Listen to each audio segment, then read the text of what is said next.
Long tail keywords blog पोस्टचे title आहेत त्याच्यात अजिबात म्हणजे कुठेच दिसले नाहीत मला. तर त्याच्यातही ते पण आपण यूज करू शकतो. आणि जे आर्टिकल्स आहेत ते खूप लॉंगर पॅराग्राफ आहेत, तर ते पण एक फिक्स होणं गरजेचं आहे. प्लस ब्लॉग पोस्ट जे आहेत ते खूप शॉर्ट आहेत. Most of the blog post are very short. तर त्याच्यात इम्प्रुव्हमेंट होऊ शकते आणि in depth articles can be written, right. Use of images bullet points can be improve. म्हणजे जे रिटर्न स्ट्रक्चर आहे ते मला नाही त्यांचं आवडलं. म्हणजे बुलेट पॉइंट्स वगैरे त्यांनी म्हणजे व्यवस्थित वापरलेले नाहीत बऱ्याच ठिकाणी. आणि इमेजेस देखील त्यांच्या अनेक ब्लॉग पोस्ट वरती नाहीयेत. Infographics can be use. इन्फोग्राफिक्सचा एक चांगल्या पद्धतीने वापर होऊ शकतो अनेक ब्लॉग पोस्ट मध्ये. प्लस एक मेजर काय म्हणतो आपण त्याला फ्लॉ मला आढळला असा की images are not renamed, right. म्हणजे जे ब्लॉग पोस्टचे जे आर्टिकल आहे त्याच्यात जे काही काही आर्टिकल्स मध्ये त्यांनी इमेजेस यूज केलेले आहेत, पण त्याच्यात त्यांनी रिनेमच केलेलं नाही. म्हणजे जी आपण इमेज डाउनलोड करतो तीच त्यांनी ऍज इट इज यूज केली. तर इमेजेस रिनेम करणं खूप गरजेचं आहे. आणि major focus of the blog post is to provide information which is a good thing. But use of active voice is recommended, especially asking questions and storytelling, if possible, to increase reader engagement. Engagement. तर म्हणजे जे most of the जे articles होते ते म्हणजे information based होते. आणि त्यातही मला मला म्हणजे मग त्यांचं स्ट्रक्चर एवढं खास काय वाटलं नाही. तर ऍक्टिव्ह व्हॉइस आपण त्याच्यात यूज करू शकतो, म्हणजे जेणेकरून आपण युजरची जी रीडर आहे त्यांना एंगेज करू शकतो. आणि कीवर्ड रिसर्च मी नाही केला त्यांचा, पण definitely keyword research in depth keyword research जर केला तर डेफिनेटली जे ब्लॉग पोस्ट आर्टिकल्स आहेत त्यांची त्याच्यात इम्प्रुव्हमेंट चांगल्या प्रकारे होऊ शकते. ठीक आहे, एवढंच केलं. Right right. कीवर्ड रिसर्च नाही केलं म्हटलं का? हो, नाही. अच्छा अच्छा. एक कीवर्ड रिसर्च पण केलं असतं की कुठला कीवर्ड त्यांच्यासाठी एक रँकिंग फॅक्टर असू शकतो, म्हणजे रँक करू शकतो त्यांची वेबसाईट कुठल्या एका कीवर्डवरती. तर ते एक थोडंसं अजून चांगलं झालं असतं. म्हणजे आपल्याला सांगता येतं की ह्या कीवर्डचा आपण वापर करू शकतो आपल्या ब्लॉग पोस्टमध्ये किंवा आपल्या वेब पेजेसमध्ये, जेणेकरून लोक सर्च इंटेंट आपण जे शिकलो होतं की नाही कीवर्ड रिसर्चमध्ये, सर्च इंटेंटचा खूप एक हो. इम्पॉर्टंट रोल असतो. युजरच्या पर्स्पेक्टिव्हनं आपल्याला विचार करावा लागते की जो व्हिजिटर आहे किंवा जो बी सर्चर आहे तो काय इंटेंट आहे त्याचा किंवा कुठल्या पद्धतीचा इंटेंटनं तो त्यांच्या बिझनेसला सर्च करू शकतो. तर त्या हिशोबाने आपण कीवर्ड रिसर्च करायचं आणि कीवर्ड रिसर्च जे एसईओ डिफिकल्टी ज्याची कमी आहे आणि जसं ज्याचं सीपीसी रेट कमी असेल किंवा लाँग टेल कीवर्ड्स असतील, तर ह्या सगळ्या कीवर्ड्स आपण थोडेसे सजेस्ट करायचे, जेणेकरून त्यांना अजून एक थोडंसं इनडेप्थ आपण नॉलेज देऊ शकतो, म्हणजे ज्याचं पण आपण एसईओ ऑडिट करतोय, राईट. तर हे हे चांगलं केलं आणि खूप म्हणजे आहे, म्हणजे चांगलं केलं, छान केलं, आवडलं मला. थँक्यू. हो, वेलकम. छान केलं आहे म्हणजे. ओके, बाय द वे, तुम्ही हे जे दोघांनी ऑडिट केले ना आता, दिग्विजय आणि सनीने, तर कोणत्या बेसिसवर केलं ते? म्हणजे सोर्स कोणता घेतला इन्फॉर्मेशनचा? कोणता यूज केला तुम्ही हे करायला? आपण जे मागच्या 15 दिवसात जे शिकलो ऑन पेज ऑफ पेज, त्याचे मी पॉइंट लिहून काढले की ते सगळे पॉइंट. आणि ते म्हणजे फॉर एक्झाम्पल आपण टेक्निकल एसईओ मध्ये डोमेन होस्टिंग एसएसएल पासून सुरुवात केली होती.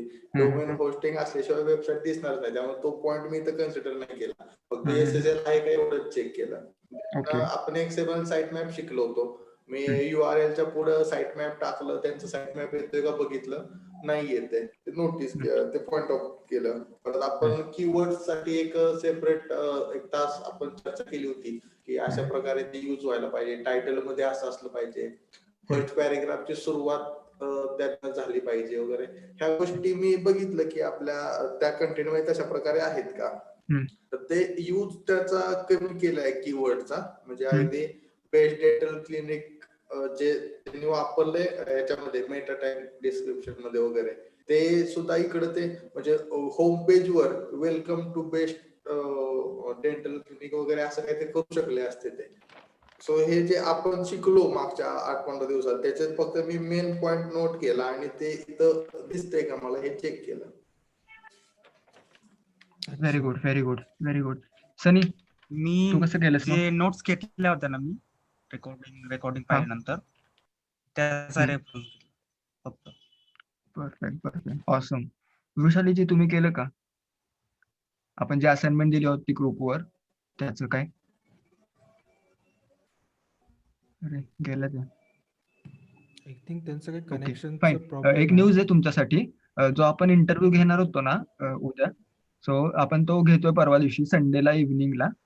आणि तुम्ही आय डोंट नो तुम्ही ब्रोशर मध्ये नीट वाचलं होतं का नाही. तर मी त्यामध्ये एक गोष्ट मेन्शन केली होती की गेस्ट सेशन्स आपण घेणार आहे प्रत्येक टॉपिकचे. म्हणजे आपलं जे रेग्युलर टीचिंग आहे ते तर होतच राहणार, पण वन्स इन अ व्हाईल प्रत्येक सेशन, फॉर एक्झाम्पल एसईओचा एक्सपर्ट येणार, तो तुमचा Q&A सेशन कंडक्ट करणार आणि एक दुसरा सेशन ज्यामध्ये तुम्हाला तो गाईड करेल. एक बेसिक एकदम डिटेल मध्ये तर नाही शिकवणार, पण एसईओचं एक झालं, फिर सोशल मीडिया मार्केटिंग होणार, म्हणजे जे आपले टॉपिक्स आहेत इंस्टाग्राम मार्केटिंगवर एक असेल. सो असे जे असेल ना तर तुमच्यासाठी ते गेस्ट सेशन्स आपण ठेवतोय जेणेकरून तुम्हाला कसलाच डाऊट नाही होणार. म्हणजे आता आम्ही 2 ब्रेन, ओके, दीपक सर आहे की मी आहे, दोघं झालो. सो जेवढे असे ब्रेन्स येतील तेवढा जास्त फायदा होतो ना, म्हणजे इन्फॉर्मेशन मिळते वेगवेगळ्या सोर्सेस कडनं आपल्याला, आणि त्यानंतर तुमच्यासाठीच बेनिफिशियल आहे. सो इंटरव्ह्यू साठी आपण आतापर्यंत जे काय शिकलो त्यासाठी प्रिपरेशन तर कराच तुम्ही.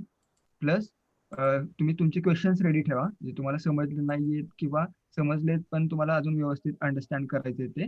तेव्हा आपण संडेच्या इव्हिनिंगला जो एक्सपर्ट असेल आपला मी तेव्हाच इंट्रोड्यूस करेन जेव्हा सेशन असेल तेव्हा 8 ते 9:30 ठेवू. तेव्हा मग सांगतो तुम्हाला कसं काय असेल ते. ओके, सो तो तुमचे क्वेश्चन सॉल्व्ह करेल, इंटरव्ह्यू कंडक्ट करेल, आणि मग नेक्स्ट वीक मध्ये आपण एक वेनसडेला किंवा थर्सडेला वगैरे एक सेशन ठेवून टाकू 1.5 तासात. तेव्हा मग ते तुम्हाला प्रॉपर अजून डिटेल मध्ये शिकवतो. Okay, okay. चालेल काहीतरी बोला. हो चालेल. Okay, perfect. आणि प्रिपरेशन करा. जे लोक दीपक आता सर, अवेलेबल नाहीयेत त्यांना मी पर्सनली मेसेज करून सांगितलंच आहे, पूजाला, विजयलक्ष्मीला. त्या दोघी पण येणार नव्हत्या, त्यांचं काहीतरी काम होतं. मी बोललो की नाही असं नाही चालणार, परत तुम्ही मिस कराल, मग परत डबल नाही ठेवणार आहे मी हे. मग ते बोलले की येते, ते काहीतरी मॅनेज करते म्हणून. सो त्या पण येते. ओके. ओके, सो दीपक सर चालेल. कंटिन्यू करा.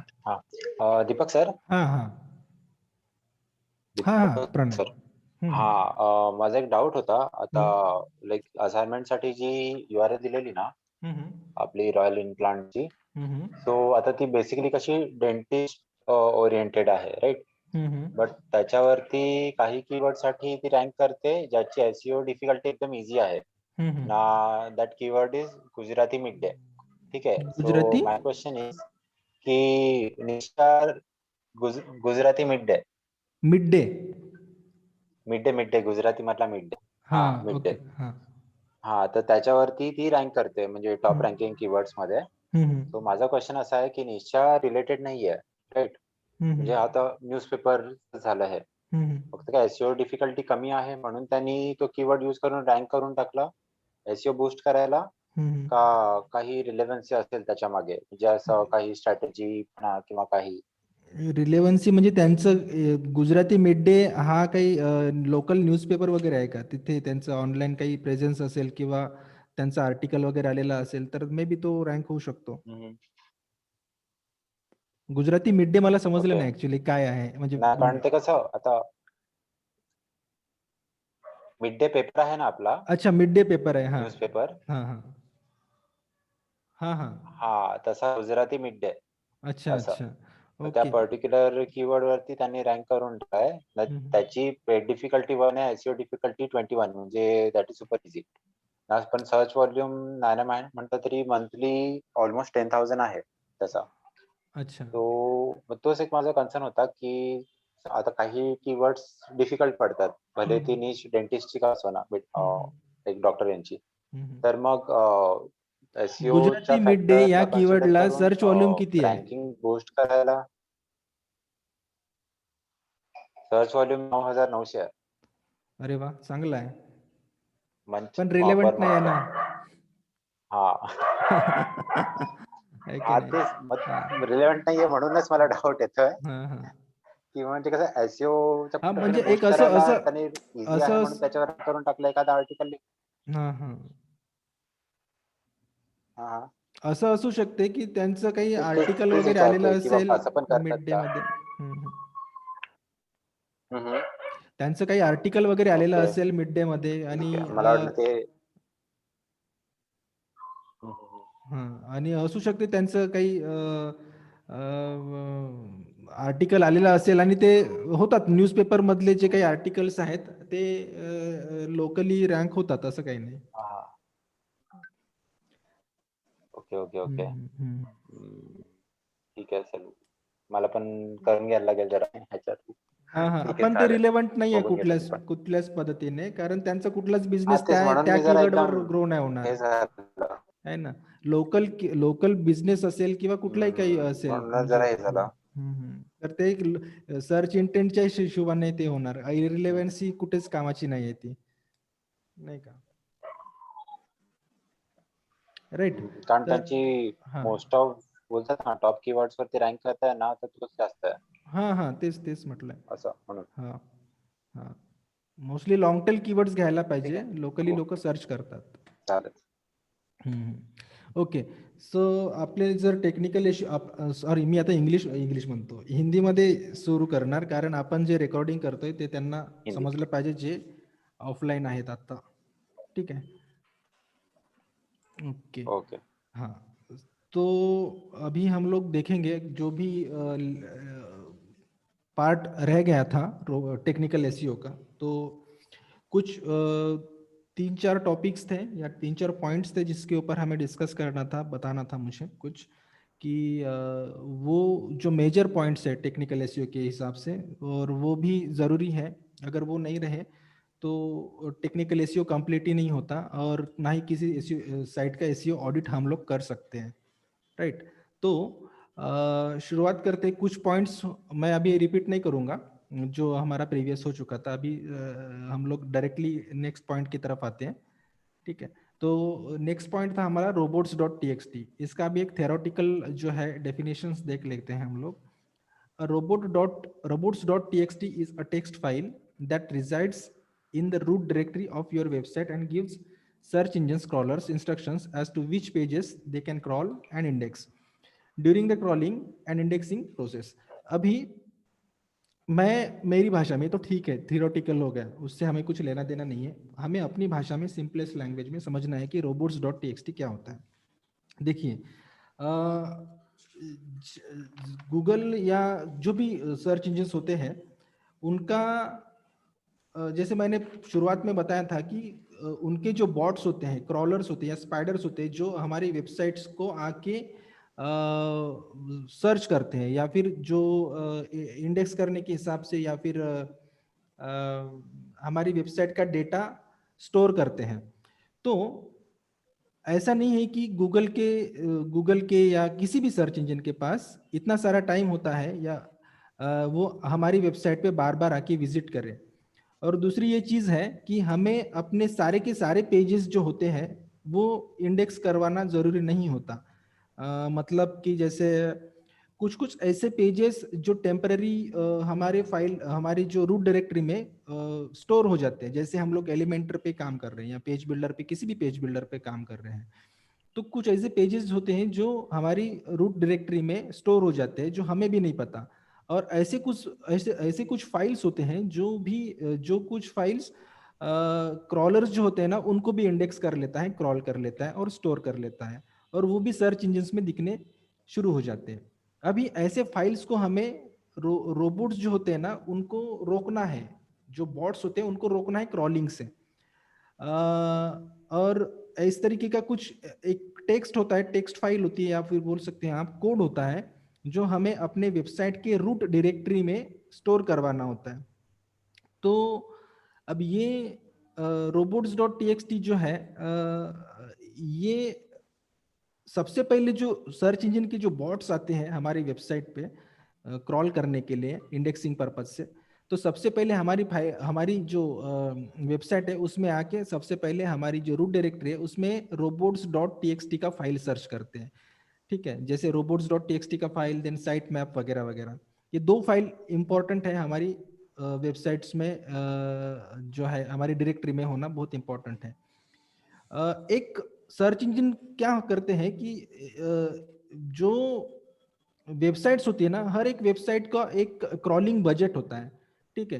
क्रॉलिंग बजट यानी कि एक रिसोर्सेस एक हर एक वेबसाइट्स को वो बांट के देते हैं, ठीक है। एक सिंपल लैंग्वेज में मैं बता रहा हूँ, हर एक वेबसाइट को एक सिंपल रिसोर्स बांट के देखते हैं, और जो रिसोर्सेस में वो वेबसाइट्स को विजिट्स करते रहते। पहले क्या होता था, जब robots.txt एग्जिस्टेंस में नहीं था, तब robots.txt सॉरी जो बॉट्स होते हैं वो बार बार साइट्स को विजिट करते थे, और बार बार साइट्स को विजिट करने की वजह से हमारी जो साइट है वो स्लो हो जाती थी, और मेन यूजर जो होता था उनको साइट नहीं दिखती थी, और बार बार विजिट करने की वजह से होस्टिंग पे भी लोड आता था, और होस्टिंग सर्वर पे लोड आने की वजह से हमारी साइट भी डाउन हो जाती थी, और जो मेन यूजर था उनको नहीं दिखती थी। तो उस वजह से robots.txt का कंसेप्ट आया, और कुछ एक्सपर्ट्स ने सुझाव दिए थे कि अगर वेबसाइट्स में robots.txt का अगर फाइल है तो क्रॉलर्स को ये इंडिकेशन जाता है कि हमें कौन सी फाइल को इंडेक्स करना है, क्रॉल करना है, और कौन सी फाइल को रेस्ट्रिक्ट करना है। तो रेस्ट्रिक्शन के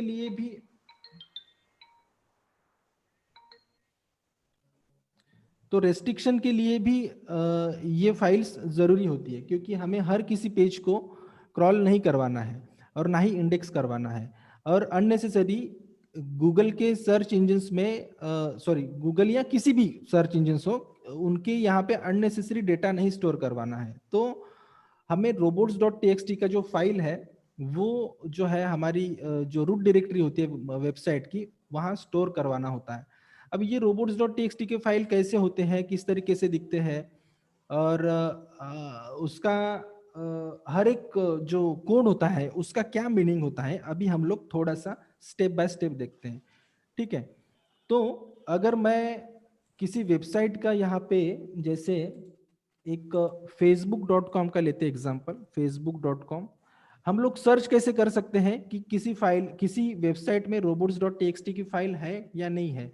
अगर वहां पे अगर फाइल है robots.txt की, तो उन्होंने कौन से बॉट्स को, कौन से सर्च इंजन के बॉट्स को अलाउ किया है क्रॉल करने के लिए या नहीं किया है अलाउ क्रॉल करने के लिए, ये हम लोग देख सकते हैं। तो आगे बढ़ने से पहले हम लोग सर्च इंजन की जो वेबसाइट्स की जो robots.txt फाइल है वो कैसे सर्च कर सकते हैं, इसका मैं एक थोड़ा सा एग्जांपल देना चाहता हूं आपको। robots.txt जैसे किसी भी वेबसाइट हो वहां पे /robots.txt ऐसा अगर आप टाइप करते हो और एंटर करते हो तो आपको इस तरीके की कुछ फाइल्स दिखेगी जो robots.txt फाइल है। अब इस हर एक चीज का मैं मीनिंग अभी आपको समझाऊंगा। पहले तो ये हम लोग हर किसी वेबसाइट का हम लोग robots.txt फाइल देख सकते हैं। जैसे मैं और एक वेबसाइट लेता हूं, इसको हम लोग बारी बारी से समझते हैं। हर किसी वेबसाइट में जो भी जिन्होंने अच्छा एसईओ किया होगा वहां पे robots.txt का फाइल होगा ही ऑब्वियसली, ठीक है। तो ये जो भी डेटा है या ये जो भी कोड्स है, ये जैसे फेसबुक का हम लोग देख रहे हैं, तो हर किसी जो वेबसाइट है वहां पे ये जो कोड्स है वहां अवेलेबल होंगे। लेकिन डिफरेंस ये रहेगा कि हर किसी वेबसाइट ने हर किसी क्रॉलर्स को अलग अलग तरीके से अलाउ या डिसअलाउ किया होगा। अभी हम लोग समझते हैं कि इसकी जो भी ये हम लोग कोड देख रहे हैं इसका मीनिंग क्या होता है, ठीक है। जैसे एक और मैं वेबसाइट ले लेता हूं,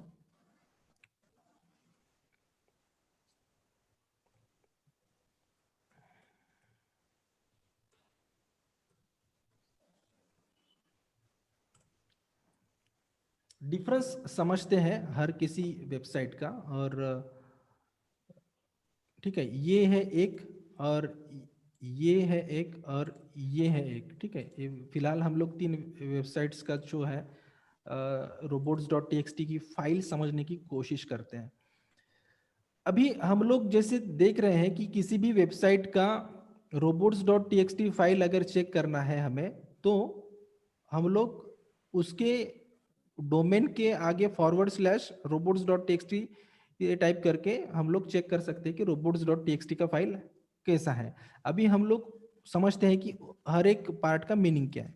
जैसे यहाँ पे अगर मैं थोड़ा सा फॉरवर्ड करता हूँ थोड़ी स्लाइड, तो सबसे पहले इस मीनिंग को समझते हैं, ठीक है। तो जस्ट अ सेकेंड, इस तरीके से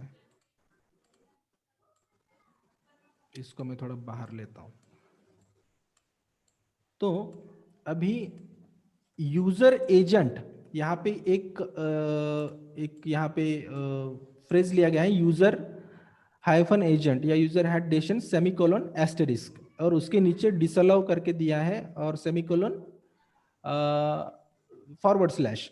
तो यहाँ पे इसको हम लोग समझते हैं, इसका क्या मतलब हुआ कि user hyphen agent semicolon asterisk दिया, मतलब इसका मीनिंग ये होता है कि हमने सभी सर्च इंजन के क्रॉलर्स को इनवाइट कर रहे हैं हमारी वेबसाइट को क्रॉल करना। सभी, एस्टेरिस्क का मतलब होता है कि सभी सर्च इंजन के क्रॉलर्स को हम लोग इनवाइट कर रहे हैं हमारी वेब पेज को क्रॉल करने के लिए या फिर हमारी वेबसाइट को क्रॉल करने के लिए। यहाँ पे मैंने डेफिनेशन भी उसका मीनिंग बताया है। यूजिंग दिस सिंटैक्स इन अ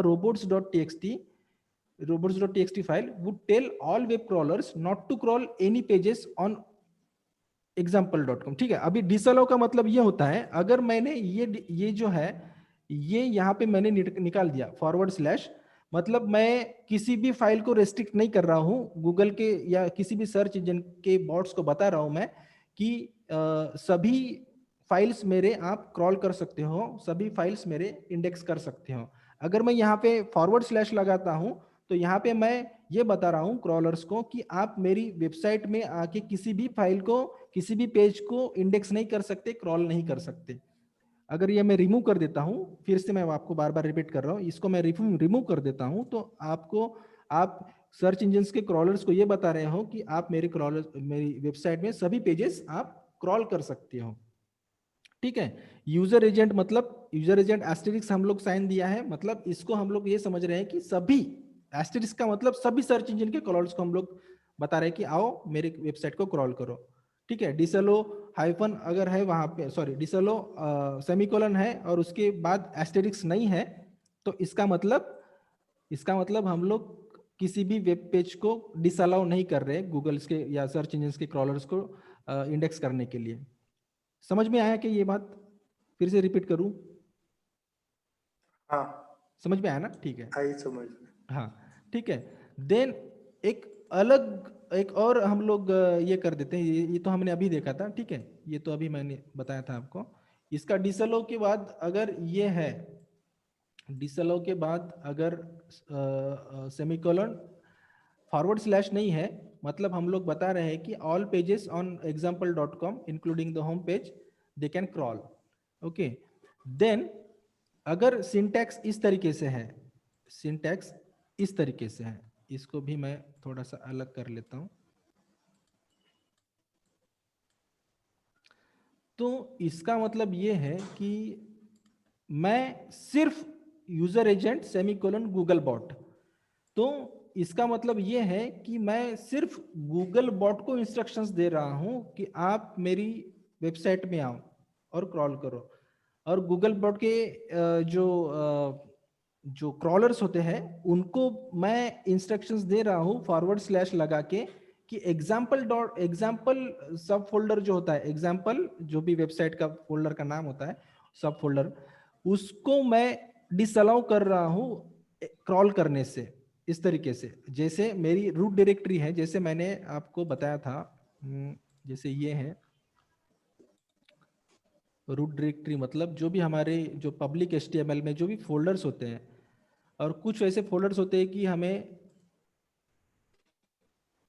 और मैक्सिमम होते हैं, जैसे यहाँ पे ये फोल्डर्स है .php, और ये बाकी के जो फोल्डर्स है इन लोगों ने मना करके रखा है। ठीक है, यहाँ पे लोड नहीं हो रहा है फाइल। ओके, यहाँ public HTML,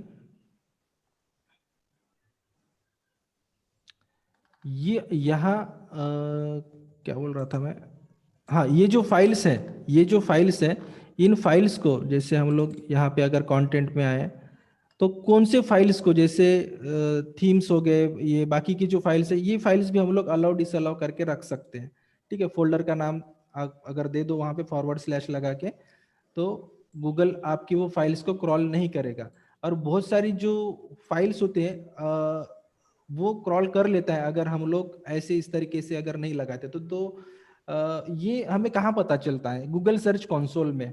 Google search console में हम लोग अगर हमने पढ़ा था कि कुछ कुछ पेजेस जो होते हैं वो गूगल क्रॉल कर लेता है, और जिसके बारे में हमें भी पता नहीं होता कि गूगल कि ये हमारी, मुझे तो याद ही नहीं था ये कि ये पेज भी है, ऐसा कुछ पेज या ऐसा कुछ फोल्डर मेरी वेबसाइट में हो सकता है। तो हमें क्या करना है, जैसे एग्जांपल में बताता हूँ बाद में, ठीक है? अभी ये तो आप लोग ये इनका जो है सिंटैक्स समझ लो आप, ठीक है? तो ये है यूजर एजेंट के बाद सेमीकोलन और गूगल बॉट, इस तरीके से कोई बॉट का नाम दिया है। समझ लो यहाँ पे गूगल बॉट जो है ये गूगल का बॉट है, याहू का बॉट है स्लर्प, ठीक है? स्लर्प याहू का बॉट है। और किसका, माइक्रोसॉफ्ट का बॉट होता है MSN बॉट। तो इस तरीके से हम लोग, जैसे यहाँ अगर फेसबुक पे आए तो फेसबुक के जो robots.txt हैं, जैसे यहाँ पे देखिए यूजर एजेंट एप्पल बॉट को यहाँ पे इंस्ट्रक्शंस दिए गए हैं इस तरीके से ये फोल्डर्स ब्लॉक करने हैं। देन बाइडू के स्पाइडर को भी यहाँ पे इन्होंने बताया है कि आपको ये डिसअलाउ किया है इन्होंने, ठीक है? देन बिंग बॉट को भी यहाँ पे इन्होंने इस फाइल्स को डिसअलाउ करने के लिए बोला है। देन बाकी के जो भी सर्च इंजन्स के जो क्रॉलर्स हैं, जो बॉट्स हैं, उनको उन्होंने गूगल बॉट के, मतलब सभी के फाइल्स सेम ही है, कुछ कुछ सिलेक्टिव जो फाइल्स है या फोल्डर्स है इन लोगों ने डिसअलाउ कर रखे हैं जो बॉट्स होते हैं उनको क्रॉल करने से। तो इस तरीके की फाइल हम भी बना सकते हैं अगर हम लोग बड़ी वेबसाइट पे ई-कॉम या ऐसी कुछ वेबसाइट, जैसे मैं अमेजोन का भी बता देता हूँ आपको। अगर अमेजोन का होगा तो amazon.in/robots.txt।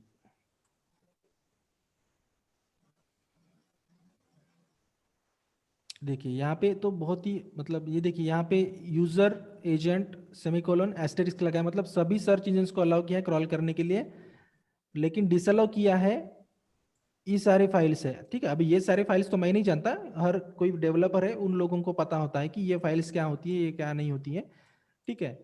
और ये हमें जो है इसका क्या मीनिंग है ये तो मुझे भी नहीं पता कि, ठीक है? ये हर किसी वेबसाइट का स्ट्रक्चर और हर किसी वेबसाइट का जो है फाइल्स जो है हर किसी के लिए अलग अलग होती है। कोई मतलब जो एक्सपर्ट डेवलपर्स होंगे वो आप पढ़ सकते हैं, बट जिन लोगों ने इस लेवल पे काम किया होगा, ठीक है? तो ये जो भी फाइल्स है ये हम लोग नहीं बता सकते, ठीक है, कि ये कौन सी फाइल उन्होंने डिसअलाउ करके रखी होगी। लेकिन ये हमें पता रहना चाहिए कि हमारी वेबसाइट में हमें कौन सी फाइल्स या कौन से वेब पेजेस को डिसअलाउ करना है, या गूगल बॉट्स को रोकना है, या किसी भी सर्च इंजन के बॉट्स को रोकना है। So basically what that is mean. Then ये भी हमने देखा, ये भी देखा, और इसका और कुछ एग्जांपल है तो ठीक है। यहाँ पे देखिए, यहाँ पे बिंग बॉट को इस तरीके से, जैसे मैंने अभी बताया, यहाँ पे बिंग बॉट्स को भी यहाँ पे इस तरीके से इंस्ट्रक्शंस दिए हैं, ठीक है, इस तरीके से। तो शायद डेफिनेशन की तरफ ना जाते हुए हम लोग सिंपलेस्ट वे में समझ रहे हैं कि ये इसका मीनिंग क्या होता है, राइट? आई थिंक क्लियर हो गया होगा कि इसका क्या मीनिंग है। किसी को कुछ सवाल है क्या? सर एक छोटा हाँ डाउट है। हाँ हाँ, यूजर एजेंट, हाँ उसका नाम देते हैं हम लोग, हाँ राइट? हाँ हाँ हाँ, अगर वो एस्थेटिक डाला तो सभी क्रॉलर्स को इनवाइट करेंगे, इनवाइट कर रहे हैं, हाँ राइट? सिर्फ गूगल बॉट डाला तो सिर्फ गूगल के क्रॉलर्स आएंगे, हाँ, राइट? राइट, तो राइट, जब डिस अलाउ और आगे उसका नाम, जो भी एक फोल्डर या पेज का पेज नाम है, हाँ डालेंगे कि हाँ इस पेज को डिस अलाउ कीजिए, हाँ हाँ, तो सिर्फ गूगल के बॉट्स के लिए वो इंस्ट्रक्शन होगी ना, सिर्फ बाकी गूगल के बॉट्स जो के लिए, सर्च इंजिन हो गए उसके बॉट्स के लिए, उसके बॉट्स के लिए देखिए ना यहाँ पे इस तो तरीके फिर से। हम बाकी के कॉल करेंगे ना। हाँ हाँ, तो ये बाकी के तो क्रॉल हाँ बाकी, मतलब हाँ हाँ बोलिए। नहीं, एस्टेरिस्क का मतलब है हम लोग सभी के मतलब सभी सभी सभी जो क्रॉलर्स है उनको अलाउ कर रहे हैं, ठीक है। अब देखिए यहाँ पे जो अमेजोन का मैंने एग्जांपल दिया आपको, आपका डाउट क्लियर करता हूँ मैं पहले। यहाँ पे एस्टेरिक्स दिया है अमेजोन की वेबसाइट पे, ठीक है। और यहाँ पे हम लोग ये बता रहे हैं कि सभी क्रॉलर्स को इनवाइट है क्रॉल करने के लिए, बट सभी क्रॉलर्स को ये जो फाइल्स है ये डिसअलाउ है, ठीक है, ये डिसअलाउ है, ठीक है। और ये अलाउ है, हाँ ये फाइल्स अलाउ है, ठीक है। ये वाली फाइल अगेन ये फाइल डिसअलाउ है, ठीक है। अभी आपका जो कंसर्न था, अभी ये फेसबुक की वेबसाइट पे आते हैं हम लोग। यहाँ पे हम लोग सभी वेबसाइट्स को अलग अलग इंस्ट्रक्शंस दे रहे हैं, वेबसाइट सॉरी सर्च इंजिन के बॉट्स को अलग अलग इंस्ट्रक्शंस दे रहे हैं कि हम लोग आ तो सकते हो आप लोग, बट ये फाइल को डिसअलाउ कर रहा हूँ। एप्पल के बॉट को बायडू के स्पाइडर को भी इनवाइट कर रहे हैं यूजर एजेंट, ये फिर भी आप आ सकते हो, बट इस फाइल को आप क्रॉल मत करो। हर किसी के लिए हम लोग हर किसी के लिए अलग अलग इंस्ट्रक्शंस दे रहे हैं, इसका मीनिंग ये हो गया। इन्होंने अलग अलग दिया है, अमेजोन ने एक ही साथ एक ही दिया साथ था। दिया है, अमेजोन ने एक ही साथ अभी दिया। समझो समझो कि सिर्फ गूगल बॉट का ही डाला, रोबोटॉक्स टीएक्सटी का फाइल सिर्फ गूगल बॉट का डाला, तो बाकी किसी को वो अलाउ नहीं रहेगा क्रॉलिंग के लिए, राइट क्योंकि यूजर एजेंट एजेंट में सिर्फ गूगल का ही नाम है, तो गूगल का ही गूगल नाम, पे ही वो क्रॉल होगा, बाकी के या गूगल नहीं के ही होगा। क्रॉलर्स को हम लोग इंस्ट्रक्ट कर राइट, रहे हैं अगर कि आप सभी सर्च इंजिन पे आप हम्म हाँ आओ और ये डिसअलाउ है आपके लिए। राइट मतलब अगर दूसरे का नाम नहीं है तो वहां पे वो क्रॉलिंग भी नहीं होगा, तो डिसअलाउ का सवाल ही नहीं। सवाल ही नहीं आता, ठीक है। अभी हम लोग अपनी वेबसाइट में robots.txt का फाइल कैसे जनरेट कर सकते हैं, ये सवाल तो होगा ही, ठीक है। जैसे हम लोग योस्ट एसईओ यूज कर रहे हैं या फिर रैंक मैथ यूज कर रहे हैं, तो योस्ट एसईओ जैसे योस्ट प्लगइन जैसे ही हम लोग अपने वर्डप्रेस पे इंस्टॉल करते हैं, तो हमें उसको बताने की जरूरत ही नहीं होती कि वो उसको robots.txt फाइल जनरेट करना है, तो अपने आप ही वो जनरेट कर देता है, हमें कोई करने की जरूरत नहीं होती। जैसे ही इस वेबसाइट में है, ये योस्ट ने इस तरीके से किया है। अब देखो WP एडमिन को हमें क्यों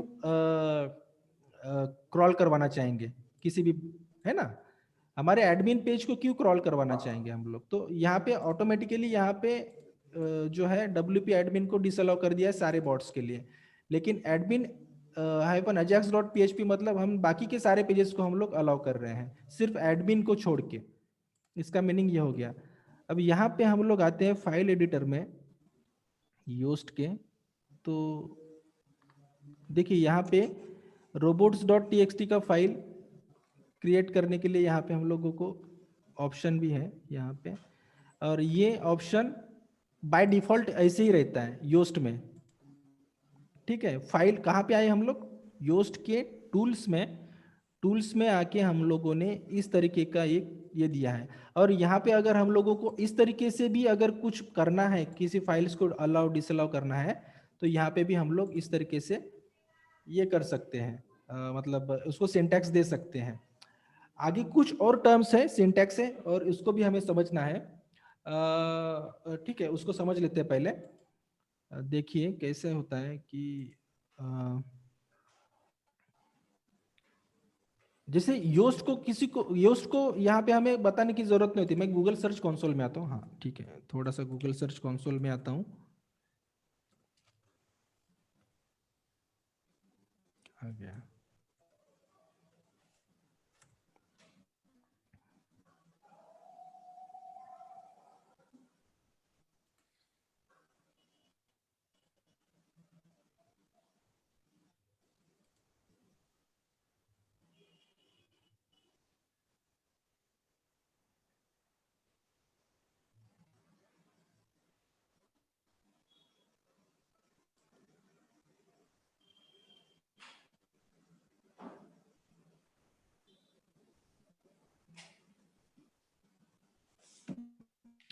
यहाँ पे मैं कवरेज में अगर आता हूँ, इंटरनेट शायद स्लो हो रहा है मेरा।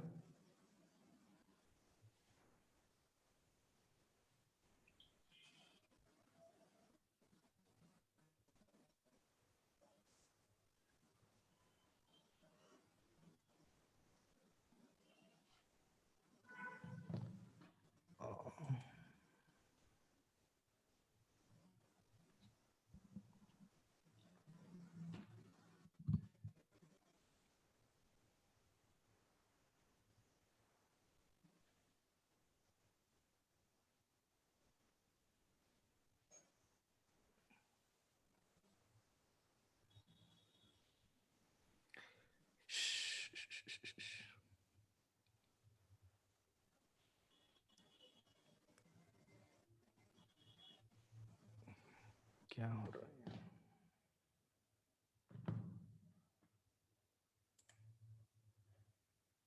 ठीक है, वो तब तक लोड होने दीजिए, उसको हम लोग बाद में देखते हैं। ठीक है, ये सिंटैक्स तो आपको समझ में आ गए होंगे। ठीक है, देन इसके टर्म्स को समझते हैं पहले। कुछ कुछ टर्म्स हैं, ठीक है। robots.txt syntax can be thought as the language of robots.txt file.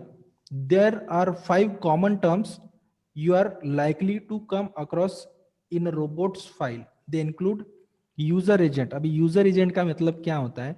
The specific web crawler to which you are giving crawl instruction, मतलब वो user agent होता है, जैसे bots।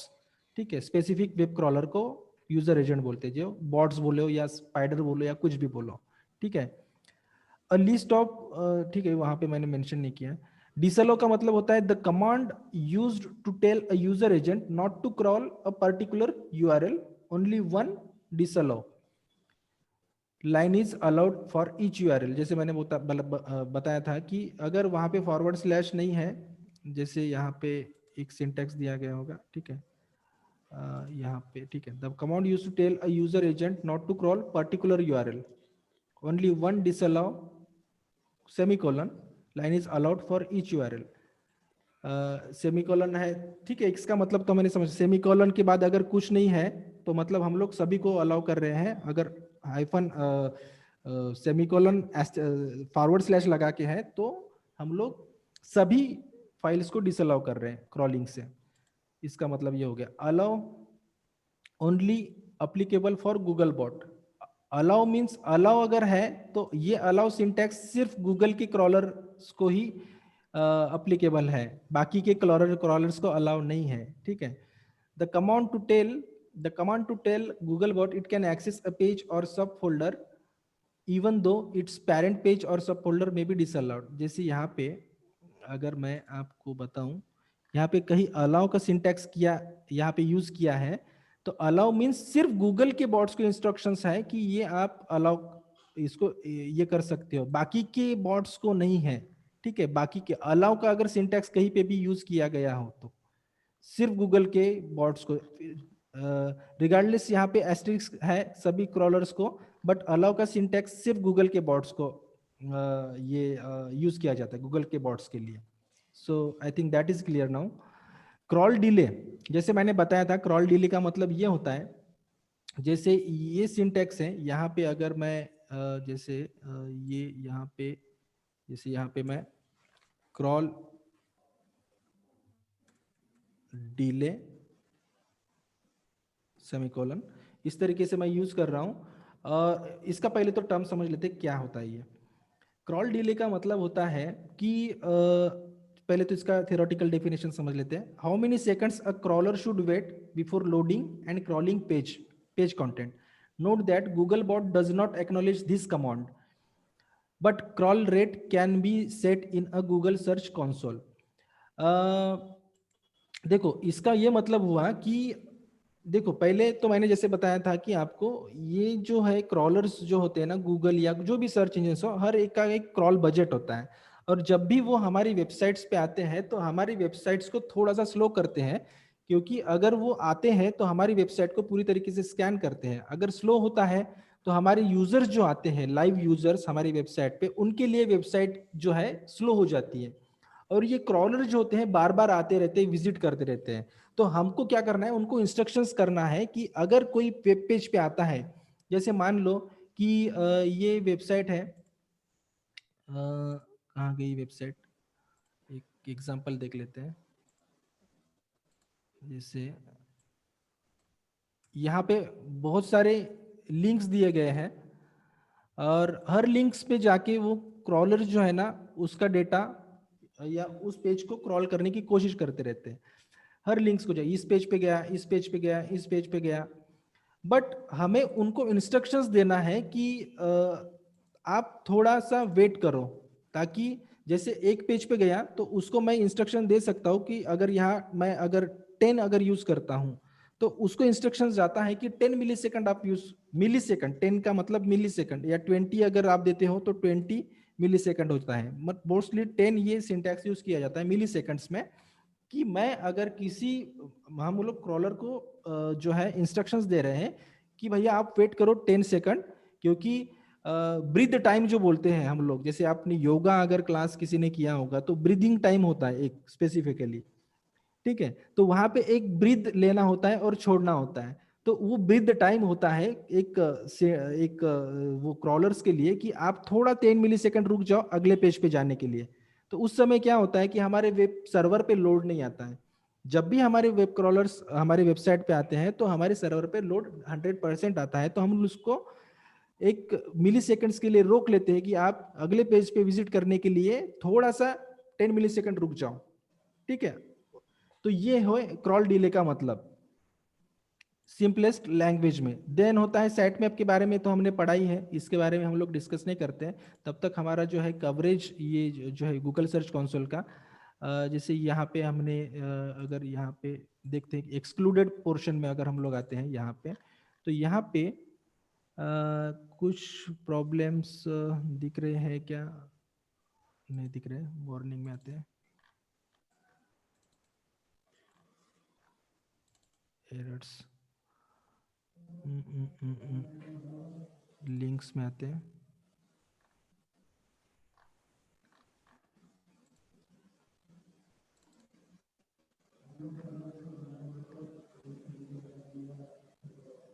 यहाँ पे फिलहाल दिख नहीं रहे हैं, बट दूसरा हम लोग कुछ लेते हैं।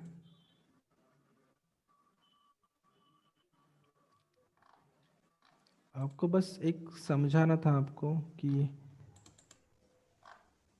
जैसे देखिए यहाँ पे एक्सक्लूडेड एक्सक्लूडेड करके है। तो अगर मैं किसी पेज पे आता हूँ,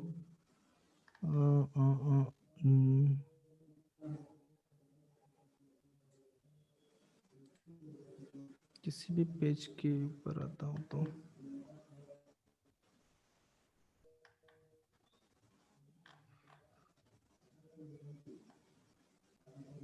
नहीं बता रहा है यहाँ पे आपको। यहाँ पे जैसे ठीक है, यहाँ पे कोई एरर या कोई ये नहीं बता रहा है कि एग्जाम्पल बताने के लिए मुझे देखना था कहाँ गया कवरेज। यहाँ पे ऐसे पेजेस होते हैं जो हम लोगों को पता ही नहीं होता, तो हमको क्या करना होता है, कोर वेब वाइटल्स में आते हैं, नहीं बता रहा है यहाँ पे यार, कोई एरर ही नहीं बता रहा है। तो मैं आपको समझाने के पर्पज से बताना था मुझे।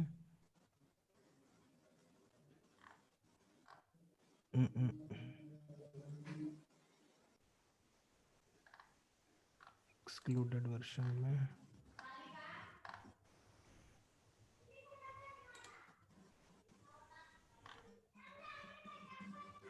ठीक है, जैसे ये इसको पेज को पकड़ लेते हैं हम लोग। और जैसे मान लो, सपोज अज्यूम करो आप, ठीक है, अभी तो यहाँ पे इशू नहीं है कोई, बट इस पेज को मुझे इंडेक्स नहीं करवाना है। तो यहाँ पे मुझे टेस्ट robots.txt ब्लॉकिंग मुझे अगर मैं करना है, मुझे टेस्ट करना है कि इस पेज को मैंने robots.txt के थ्रू ब्लॉक किया है क्या, तो ये यहाँ पे हम लोग देख सकते हैं।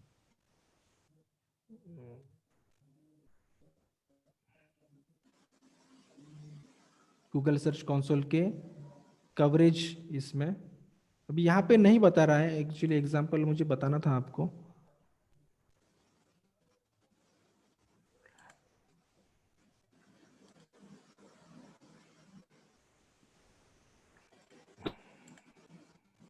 देखिए यहाँ पे robots.txt टेस्टर आया है और यहाँ पे हम लोग देख सकते हैं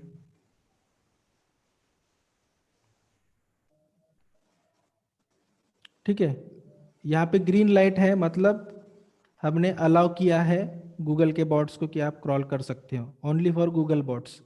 ठीक है, तो देखिए यहाँ पे अलाउड करके है नीचे, और यहाँ पे मैं कोई भी यूआरएल डाल के देख सकता हूँ। यूआरएल का जो प्रीफिक्स होता है, स्लग होता है, यहाँ पे मैं डाल के देख सकता हूँ कि मैंने किसी को किसी की यहाँ पे जैसे गूगल का न्यूज़ का भी बॉट होता है, गूगल बॉट का, देन इमेज का भी बॉट होता है, मोबाइल का भी बॉट होता है, देन मीडिया पार्टनर्स के भी बॉट होते हैं, एड्स के भी बॉट होते हैं। तो ये सब हम लोग यहाँ पे यूआरएल डाल के टेस्ट कर सकते हैं कि हमने किसी यूआरएल को ब्लॉक किया है या नहीं किया है। ठीक है, तो इस तरीके से आप गूगल में भी अगर वहाँ पे डायरेक्टली सर्च करो robots.txt टेस्टर करके इसको, तो आपको ये जो है आ जाएगा गूगल सर्च कंसोल से। यहाँ से ऐसे होने की जरूरत नहीं है, हम लोग किसी भी यूआरएल को यहाँ से टेस्ट कर सकते हैं कि उसको ब्लॉक किया है कि नहीं किया है। अगर नहीं किया है तो हमें सिंपली योस्ट में आना है, कहाँ गया योस्ट में आना है आपको, और उसको आपको जो है वहाँ पे वो सिंटैक्स जैसे मैंने बताया है कहाँ पे क्या करने का है, अलाउ करना है या डिसअलाउ करना है, उस हिसाब से डिसअलाउ करना है तो डिसअलाउ सेमीकोलन /, उस फोल्डर का नाम या पेज का आखिरी जो होता है स्लग उस वो देना है होता है। ठीक है, तो ये है। नेक्स्ट आई थिंक क्लियर हो गया है ये शायद। नेक्स्ट हम एक्सएमएल साइट मैप के बारे में देख चुके हैं। ठीक है, अभी हम लोग देखते हैं 301 रीडायरेक्ट। 301 या रीडायरेक्ट क्या होता है। ठीक है, सबसे पहले तो रीडायरेक्ट क्या होता है ये हम लोग देखते हैं। Redirection is the process of forwarding one URL to a different URL. Redirect is a way to send both users and search engines to a different URL from one they originally requested. अब देखो, redirect का मतलब ये होता है कि हम लोग एक यूआरएल से दूसरे यूआरएल की तरफ शिफ्ट हो रहे हैं। जैसे मान लो कि example.com, ठीक है, example.com ये एक यूआरएल है, तो मैं example.in की तरफ मेरा जो कंप्लीट वेबसाइट है उस पर शिफ्ट कर रहा हूँ। तो मैं क्या कर रहा हूं कि एक वेबसाइट को दूसरे वेबसाइट की तरफ शिफ्ट कर रहा हूं, तो इसमें मुझे रिडायरेक्शन का यूज करना होगा। अब टिपिकली क्या होता है कि रिडायरेक्ट्स के दो प्रकार मेजरली काउंट किए जाते हैं, एक तो है 301 और दूसरा होता है 302। इसको सिंपल लैंग्वेज में कहेंगे 301 मतलब एक वेबसाइट को दूसरे वेबसाइट में हम लोग मूव कर रहे हैं, तो परमानेंटली मूव कर रहे हैं उसको, तो उसको 301 रिडायरेक्ट बोलते हैं, रिकमेंडेड फॉर एसईओ पर्पजेस के लिए। क्यों? क्योंकि अगर मुझे एक एग्जांपल मैंने कही दिया है कि हाँ ठीक है, यहाँ पे ठीक है, यहाँ पे जैसे blog.example.com ये एक यूआरएल है। ठीक है, ये एक यूआरएल है blog.example.com, ये एक सब डोमेन पे ब्लॉग है और मुझे इसके ऊपर मुझे उसको रिडायरेक्ट करवाना है example.com/blog। इस तरीके का मैंने पेज बनाया मेरी वेबसाइट पे, और मैं ये blog.example.com इस ब्लॉग को मुझे कंप्लीटली रिमूव करवाना है, और मुझे वहाँ की जितनी भी प्रॉपर्टीज है मुझे कंप्लीटली यहाँ पे जो है फॉरवर्ड करनी है या रिडायरेक्ट करनी है। बट इसमें एक दिक्कत ये है कि अगर मैं मेरे जो भी ब्लॉग्स है या मेरा जो भी प्रॉपर्टीज होती है वो अगर मैं किसी और इस पे मूव कर रहा हूं, तो व्हाट अबाउट एसईओ फैक्टर्स या रैंकिंग जो भी मिला है उसका क्या। इसका मतलब ये है, अगर हम लोग थोड़ा सा नीचे और वहां पे कुछ टेक्स्ट लिखा है उसको समझते हैं।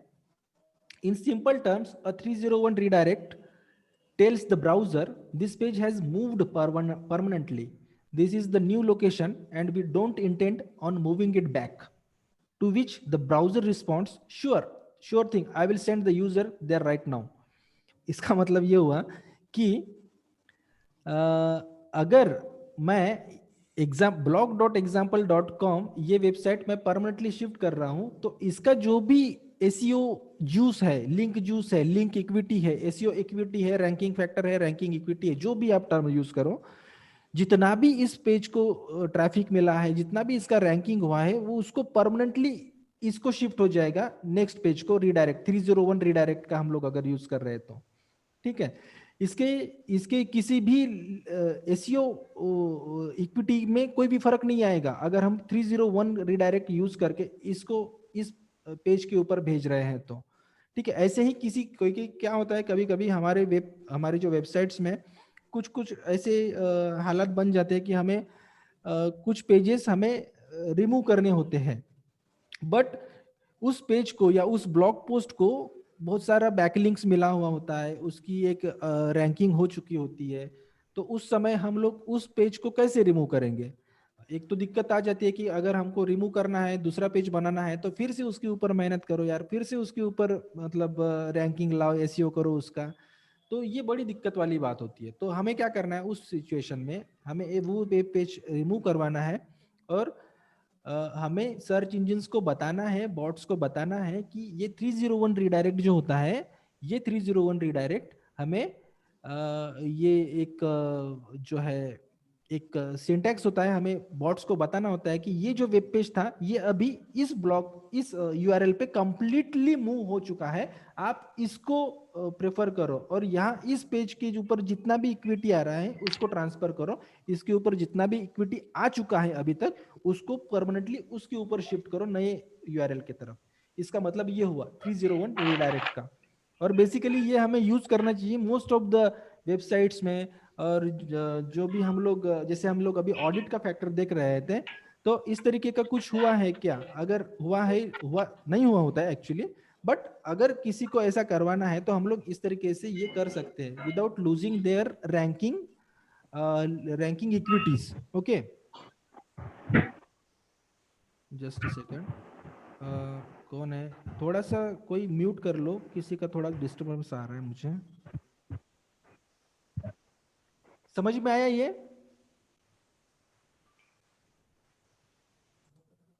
301 का समझ में आया क्या? Yes right, yes yes. Okay. अभी हम लोग देखते 301 302 रिडायरेक्ट कैसे करवाना है, ठीक है। अभी हाउ टू रिडायरेक्ट 301, ठीक है। तो ये एक थोड़ा सा समझ लेते हैं। सबसे पहले इसको हम लोग 302 का बारे में हम लोग देखते हैं पहले, ठीक है। ये जो है इसके पॉइंट्स थोड़ा सा उसके बाद समझेंगे।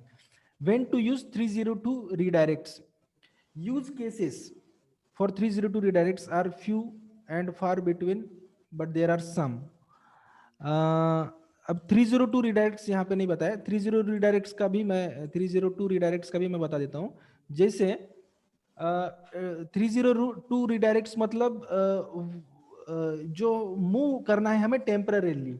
जैसे एक वेब पेज है या एक यूआरएल है, किसी वेब पेज को मुझे कुछ दिनों के लिए, 1 महीने के लिए, 15 दिन के लिए, 2 महीने के लिए, 3 महीने के लिए मुझे किसी अलग यूआरएल पे मूव करवाना है, ठीक है, टेम्पररीली, तो उसको हम लोग 302 रिडायरेक्ट बोलते हैं। इसका मतलब ये नहीं हुआ कि जो भी एक वन यूआरएल ए यूआरएल है उसका जो लिंक इक्विटी होता है बी यूआरएल को मिलेगा, ऐसा नहीं होता। बी यूआरएल को मिलने वाला जो भी लिंक है वो ए यूआरएल को ही मिलेगा, ठीक है। 302 रिडायरेक्ट में, 301 में क्या होता था, ए यूआरएल का जितना भी लिंक इक्विटी था, एसईओ इक्विटी था, वो बी यूआरएल को मिलता था। बट 302 में ऐसा नहीं है। 302 रिडायरेक्ट हम लोग यूज करें टेम्पररीली शिफ्टिंग के लिए। इसका मतलब ये हुआ कि हम लोग मूव तो हो रहे हैं, मतलब फिर सिर्फ टेम्पररीली, कुछ दिन बाद हम लोग लौट के आएंगे इसी यूआरएल पे। तो बॉट्स को ये बताना होता है कि हमें कि ये इसका जो भी अभी तक एसईओ इक्विटी था वो वैसे ही रहेगा, और बी यूआरएल को मिलने वाला जो भी आगे चल के जो भी एसईओ इक्विटी होगा वो ए यूआरएल को ही मिलेगा। इसका मतलब ये हुआ 302 रिडायरेक्ट का। I think this is clear, आपको समझ में आ गया होगा, ठीक है। अभी कुछ पॉइंट्स हम लोग समझते हैं, ठीक है। There are many ways to do 301 redirects, but the most common method is to edit your sites .htaccess file, ठीक है। You don't have a .htaccess file, create a using notepad और text edit in Mac, ठीक है। Mac के version के लिए इस तरीके से just create a new document and save it as .htaccess. Make sure to remove the standard .cxt file extension. देखो हर किसी के लैपटॉप में एक नोटपैड तो होता ही है, ठीक है। तो नोटपैड को आपको ओपन करना है। यहाँ पे सिंपली एक कुछ सिंटैक्स है, मैं आपको बताता हूँ आगे चल के। ये वाला सिंटैक्स होता है, मैं आपको बताता हूँ, थोड़ी देर में बताता हूँ, ठीक है। तो .htaccess फाइल कहाँ पे होता है, क्या होता है, ये भी मैं बताता हूँ। तो यस, ये जो होता है नोटपैड, यहाँ पे हमें कुछ कोड्स लिखने होते हैं जो अभी मैं आपको बताऊंगा। तो यहाँ पे उसको .htaccess फाइल के नाम से आपको सेव करना है, सेव एज में जाना है और इसको .htaccess, ये .txt का सिंटैक्स नहीं रहना चाहिए, एक्सटेंशन नहीं रहना चाहिए इस फाइल को। वैसे ही जैसे देखो यहाँ पे मैंने robots.txt के बारे में आपको बताया था, यहाँ पे अगर योस्ट नहीं है हमारे इसमें साइट में, योस्ट का हम लोग यूज नहीं कर रहे हैं या रैंक मैथ का यूज नहीं कर रहे हैं या जो भी हम लोग मैनुअली काम कर रहे हैं, तो उस सिचुएशन में क्या करना है हमें। तो ये जो भी फाइल्स होती है, ये फाइल्स को भी हमें कॉपी कर लेना होता है, ठीक है। मतलब कॉपी करना होता है या हम जैसे मैंने बताया आपको, आप बना भी सकते हो, ये सिंटैक्स कुछ हार्ड नहीं होते, जैसे मैंने एक्सप्लेन करके बताया आपको। इसको यहाँ पे पेस्ट करना होता है और इसको आपको सेव करना होता है robots.txt के नाम से। रोबोट्स स्मॉल ही होना चाहिए, इसके कुछ नियम है। robots.txt इसी नाम से होना चाहिए। और ये जो है सेव किया हुआ फाइल आपको, जैसे मैं इसको सेव नहीं कर रहा हूं अभी, ये आपको रूट फोल्डर में जाके यहाँ पे अपलोड करना होता है, ठीक है। अगर हम लोग योस्ट का यूज नहीं कर रहे होंगे तो, ठीक है, और योस्ट का यूज कर रहे होंगे तो भी, अगर हमने robots.txt का फाइल अपलोड किया है तो भी कोई फर्क नहीं गिरता, अगर नहीं किया है तो भी कोई किया है तो भी कोई फर्क नहीं गिरता, नहीं किया है तो भी कोई फर्क नहीं गिरता, ठीक है। तो आप कर सकते हो, both the ways you can do it, okay. So ये है robots.txt के बारे में। थोड़ा सा मैं इसको थोड़ा सा एक्सप्लेन करना रह गया था मेरा। एंड देन जैसे मैं .htaccess की बात कर रहा हूं, तो जैसे हमें रिडायरेक्शन करवाना है, जैसे ये जो कोड था यहाँ पे, ये कोड आपको गूगल सर्च करेंगे तो आपको मिल जाएगा, ठीक है। 301 रिडायरेक्शन कोड अगर आप सर्च करोगे गूगल पे तो आपको मिल जाएगा इस तरीके से। किसी भी ब्लॉगर ने या किसी भी गूगल के ही किसी वेब सपोर्ट में आपको मिल जाएगा ये, ठीक है। तो अगर नहीं मिलता है तो आप you can directly contact me कि आपको ये सिंटैक्स का ही नहीं मिल रहा होगा तो, लेकिन मैं एश्योर्ड हूँ कि आपको मिल जाएगा ये सिंटैक्स। यहाँ पे जैसे 1 2 3 नंबर दिए हैं, ये नहीं देना है, मैं सिर्फ कोडिंग के पर्पज से आपको बता रहा हूँ। जैसे मैं इसको मैं कॉपी करता हूँ अभी कंप्लीटली और इसको कहीं पे, मतलब कहाँ पे, इसको पेस्ट करता हूँ यहाँ पे, इसको मैं रिमूव करता हूँ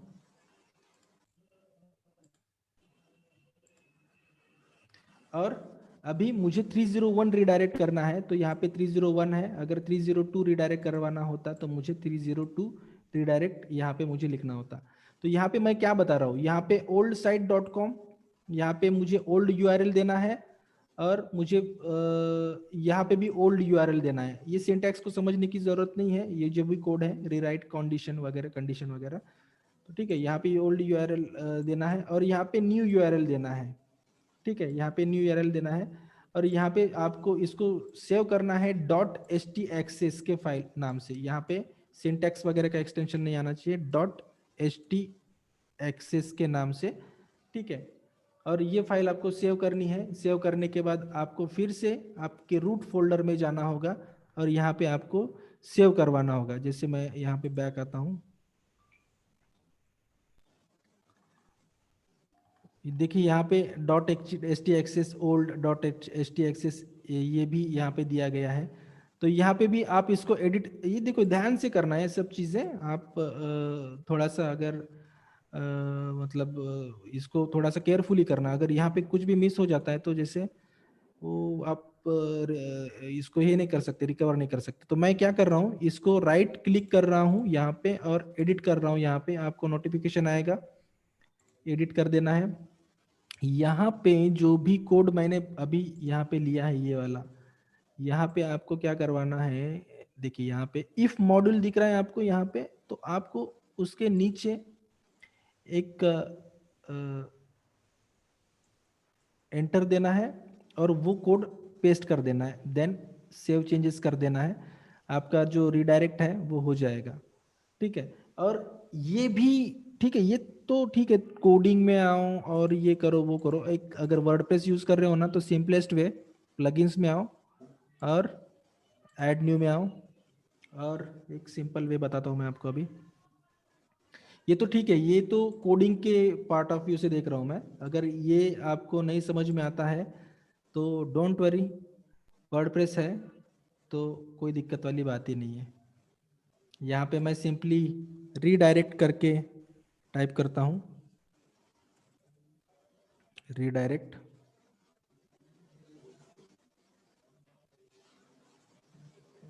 अरे एक मिनट, क्या हो गया? हाँ, एक्चुअली नेट स्लो चल रहा है मेरा। हाँ, स्क्रीन थोड़ी डिले, मतलब हाँ, थोड़ा डिले हो लेट रहा है दिख ना, रही है। लेट हो रहा है। हाँ, मुझे भी आपका साउंड डिले आ रहा है, मतलब ये हो रहा है। ठीक है, तो ये एक प्लगइन है, एक प्लगइन है ये वाला वेब फैक्ट्री नाम से। इसको, ये एक्टिव है शायद इस वेबसाइट में, शायद मैंने किसी दूसरी बैच को पढ़ाया होगा। तो डायरेक्टली आते हैं इंस्टॉल्ड प्लगइन्स में। ये 301 इजी रीडायरेक्ट मैनेजर ये प्लगइन है, सेकंड वाला। मुझे अच्छा लगा वो प्लगइन। इसके अगर कॉन्फ़िगर रीडायरेक्ट्स में आते हैं हम लोग यहाँ पे, तो इसके सेटिंग्स में आते हैं। देखिए यहाँ पे सिंपल है, कोई मतलब कोडिंग की जानने की जरूरत नहीं होती, कुछ नहीं, ठीक है। और यहाँ पे हमें सिंपली क्या करवाना है, अगर 301 करवाना है तो यहाँ पे ओल्ड यूआरएल, देन यहाँ पे न्यू यूआरएल डाल के सेव कर देना है, ठीक है। और अगर आपको 302 टेम्पररीली शिफ्ट करवाना है तो यहाँ पे old URL then new URL, ठीक है। अगर टेम्पररीली कर रहे हो तो फिर से आपको आना है, ऑफ कर देना है उसको, ठीक है, क्योंकि टेम्पररीली कर रहे हो आप, कितने दिन के लिए कर रहे हो, क्या कर रहे हो, ये आपको पता, ठीक है। यहाँ पे कस्टम ही रखना, क्योंकि बाकी यहाँ पे पोस्ट, पेज, मीडिया, टेम्पलेट, बाकी जो भी है यहाँ पे, लेकिन कस्टम ही रखना। I would like to prefer कि आपको कस्टम ही रखना है और कस्टम यूआरएल देना है, चाहे वो पेज हो या यूआरएल हो। और 302 या 301 रिडायरेक्ट कर रहे होंगे तो ठीक है। I think this is clear. आपको वो प्लगइन है, रिडायरेक्ट करके आप फ्रेश सर्च कर लेना। कोई आपको .htaccess और रूट डायरेक्टरी में जाने की जरूरत नहीं होती, ठीक है। तो ये है, I think this is clear. Yes. Okay, Yes, yes. when to use 301 redirects? Here are a few common use cases. You permanently change the URL of a web page. In this case, you permanently migrate to a new domain. In this case, or you switch from HTTP to HTTPS. In this case, कभी कभी क्या होता है, websites क्या होती है, website Google के crawlers को पता नहीं होता कि आप HTTP HTTPS को अलग अलग तरीके से वो समझता है, www को अलग तरीके से समझता है, HTTPS सेमीकोलन www, इस तरीके की जो वेबसाइट्स होती है ना, अलग अलग तरीके से वो समझता है। उसके लिए हर जो URL होता है ना, वो अलग होता है। तो हमको उसको बताना है, जैसे हम लोग कैनोनिकल टैग्स में आके हम लोग उसके बारे में हम लोग अभी देखने वाले हैं कि क्या होता है। तो ये सब चीजें होती है 301 302 रीडायरेक्ट्स के बारे में, ठीक है। You want to fix non www to www duplicate content issues. You permanently merge two or more pages of a website. You permanently changes the URL structure of your website. In these cases, you have to use 301 redirect. And when to use 302 redirects? You want to redirect users to the right version of the website for them, ठीक है, based on language और location. You want AB split test. AB split test के बारे में आप अगर नहीं जानते होंगे तो हम लोग गूगल फेसबुक एड्स के बारे में जब पढ़ेंगे तब हम लोग जानेंगे इसके बारे में कि AB split testing क्या होता है। ठीक है। तो जैसे हम लोग लैंडिंग पेजेस बनाते हैं, तो लैंडिंग पेजेस का भी हम लोग जैसे स्प्लिट टेस्ट करते हैं, एबी टेस्टिंग करते हैं। आपने जैसे सोशल मीडिया एड्स चला रहे होंगे, किसी कोई भी आपके जैसे आप लोगों में से है बहुत सारे लोग, तो आपने एबी टेस्टिंग किया होगा या फिर स्प्लिट टेस्टिंग किया होगा, लैंडिंग पेज को आपने टेस्ट किया होगा। तो उसका भी एक एसईओ फैक्टर से हम लोग 301 या 302 रिडायरेक्ट्स यूज कर सकते हैं। ठीक है। You want to get feedbacks about a new page without affecting ranking for the old one. ठीक है। In this case you can use 302 redirects. You are running a promotion and want to temporarily redirect visitors to a sales page. ठीक है, मैंने अभी बताया था social media marketing के बारे में। आप प्रमोशन के हिसाब से अगर किसी वेब पेज को यूज कर रहे हो तो टेम्पररीली रिडायरेक्ट करना चाहते हो उस पेज को सेल्स पेज के इसमें, तो in this case you can use 302 redirect. Okay. Then I think ये मैंने क्लियर बहुत सारे पॉइंट्स कर दिए हैं। अभी हम लोग नेक्स्ट इसमें चलते हैं। Any questions regarding this? नहीं ना, चलो चलते हैं आगे। नहीं ना, ओके ओके। देखो 301 रिडायरेक्ट्स में क्या होता है, जो क्रॉलर्स या सर्च इंजन जो होते हैं ना 99.99 जो लिंक इक्विटी होता है ना, रैंकिंग पावर जो बोलते हो, एसईओ इक्विटी जो बोलते हो ना, रिडायरेक्ट करता है 301 के केसेस में। ठीक है। इसमें आपको घबराने की कोई जरूरत नहीं होती कि अरे यार मैंने तो अभी इतना सारा मेहनत किया है इस पेज के ऊपर, अगर मेरा पूरा का पूरा काम वेस्ट हो जाएगा, तो ऐसा कोई सोचने की जरूरत नहीं है। आपका पूरा का पूरा लिंक इक्विटी वो आपको दे देगा। ठीक है। देन आते हैं हम लोग नेक्स्ट टॉपिक पे, कैनोनिकलाइजेशन। अब कैनोनिकलाइजेशन मतलब क्या होता है? ठीक है। कैनोनिकलाइजेशन मतलब जैसे गूगल, याहू, माइक्रोसॉफ्ट ने मिलके जो है एक मैं थोड़ा सा एक टर्म भूल गया था, थोड़ा सा 1 मिनट। जैसे क्रॉलिंग के वक्त क्या होता है कि गूगल, याहू या माइक्रोसॉफ्ट के जो पुराने जो बॉट्स थे, इनको एक कॉमन प्रॉब्लम आती थी कि डुप्लीकेट कंटेंट, जैसे हम लोग बोलते हैं बार बार। ठीक है। तो डुप्लीकेट कंटेंट को क्रॉलिंग करने में इश्यूज आते थे। तो ये एक कॉमन प्रॉब्लम थी जो सभी सर्च इंजन्स को आती थी। अब कौन सा जो है डुप्लीकेट है या कौन सा ओरिजिनल है, ये हमको समझ में नहीं आता था, या क्रॉलर्स को समझ में नहीं आता था। हमें क्या, क्रॉलर्स को समझ में नहीं आता था।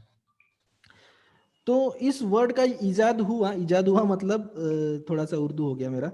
इस वर्ड का इन्वेंट हुआ 2009 में आई गेस, कि कैनोनिकल टैग्स का। ठीक है। तो इसका ये मीनिंग होता है, कैनोनिकल का मतलब डुप्लीकेट नहीं होता है। सबसे पहली बात, कैनोनिकल का मतलब होता है फेवरेट या फिर प्रिफर्ड, सिंपल में कहे तो फेवरेट। ठीक है। तो जैसे कैनोनिकल का मतलब फेवरेट होता है, इसका अगर मैं बताऊं तो डिजिटल मार्केटिंग मुझे पसंद है, लेकिन उसमें मुझे सोशल मीडिया मार्केटिंग पसंद है, तो इसको क्या बोलेंगे कि सोशल मीडिया मार्केटिंग मेरा कैनोनिकल है। ठीक है। अगर मुझे जैसे अगर मुझे सारे के सारे जितने भी फ्रूट्स होते हैं ना वो मुझे पसंद है, बट सबसे पसंद मुझे ज्यादा आम होता है, तो आम मेरा कैनोनिकल फ्रूट है। ठीक है।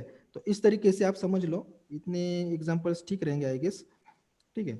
तो इस तरीके से एक ही जैसे चीजों के बीच में जो फेवरेट होता है ना, उसे हम लोग कैनोनिकल कह सकते हैं या कहते हैं। तो डुप्लीकेट नहीं होता है, इसका हम लोग आगे चल के देखते हैं। ठीक है। तो जैसे सर्च इंजिन्स क्या करते हैं कि काफी बार एक ही जैसे पेजेस को एक ही जैसे पेजेस क्रिएट हो जाते हैं हमारे जो वेबसाइट में। जैसे कभी कभी क्या होता है कि हम लोगों को याद नहीं रहता और हम लोग एक ही जैसा कंटेंट क्रिएट कर देते हैं। कभी कभी ऐसा होता है मोस्ट ऑफ द ब्लॉगर्स में या वेबसाइट्स में बड़ी बड़ी। तो सर्च इंजन्स चाहते हैं कि इन सारे एक जैसे पेजेस में से आपका जो है फेवरेट कौन सा पेज है या प्रिफर्ड कौन सा पेज है, मतलब कैनोनिकल कौन सा है। तो ये सर्च इंजन्स को बताना होता है आपको कि आपका कैनोनिकल पेज कौन सा है। तो वेबसाइट्स में एक ही जैसे पेजेस होने के जो है 2 रीजंस हो सकते हैं। तो क्यों ऐसे दो रीजंस हो सकते हैं? अब जो है जो कैनोनिकल का मतलब जो होता है ना, जैसे मैंने आपको बताया प्रेफर्ड या फिर फेवरेट, तो हम लोग मोस्टली फेवरेट इस शब्द को, इस वर्ड को लेके चल रहे कि मेरा ये फेवरेट है। तो इसके दो रीजंस क्या हो सकते हैं? वेबसाइट में एक ही जैसे पेजेस होने के दो रीजंस क्या हो सकते हैं? एक तो टेक्निकल, एक टेक्निकल होता है और दूसरा कंटेंट से रिलेटेड होता है। अब टेक्निकल क्या होता है? जैसे पेज एक ही होता है और जैसे एक ही पेज होता है और उसको हम लोग अलग अलग यूआरएल से ओपन किया जा सकता है। जैसे मैंने अभी बताया था आपको https example.com/page या http example.com/page या http www.example.com/page। ये जो है ना एक ही तरीके के पेज है, एक ही कंटेंट है, बट गूगल को नहीं पता, सर्च इंजिन के क्रॉलर्स को नहीं पता कि ये जो पेजेस है ये अलग अलग नहीं है, सेम है। तो हमको ये बताना होता है कि यार ये जो सभी पेजेस जो आप क्रॉल कर रहे हो ये सभी एक ही पेजेस है, और मेरी जो भी अलग अलग वर्जन्स हैं मेरे वेबसाइट में तो ये सब एक ही पेज है। ठीक है, तो ये एक टेक्निकल रीजन हो सकता है। और दूसरा जो है कंटेंट से रिलेटेड, जब आप एक ही जैसे कंटेंट को लिखते हो, जैसे एग्जैक्ट डुप्लीकेट हो या नियर डुप्लीकेट हो सकता है वो, ठीक है, एक से ज्यादा पेजेस में यूज करते हैं हम लोग वही कंटेंट, तो उसमें एक बेस्ट प्रैक्टिस होती है कि आप सर्च इंजिन को खुद ही बता देते हो कि आपका कौन सा जो कंटेंट है या यूआरएल है आपका प्रेफर्ड है यानी कि फेवरेट है। तो आप कंटेंट वाइज जो है एक कैनोनिकल भी होता है। तो ये दो रीजंस होते हैं, जो टेक्निकल और कंटेंट, जो जो है कैनोनिकल होने की रीजंस हो सकते हैं, एक ही जैसे होने के रीजंस हो सकते हैं। देखो टेक्निकल का एक और पॉइंट ऐसा है कि हर पेज पर कंटेंट यूनिक है, पर सर्च इंजिन्स जो है ये सारा कंटेंट एक ही यूआरएल जैसे, मतलब एक ही यूआरएल जैसे होते हैं।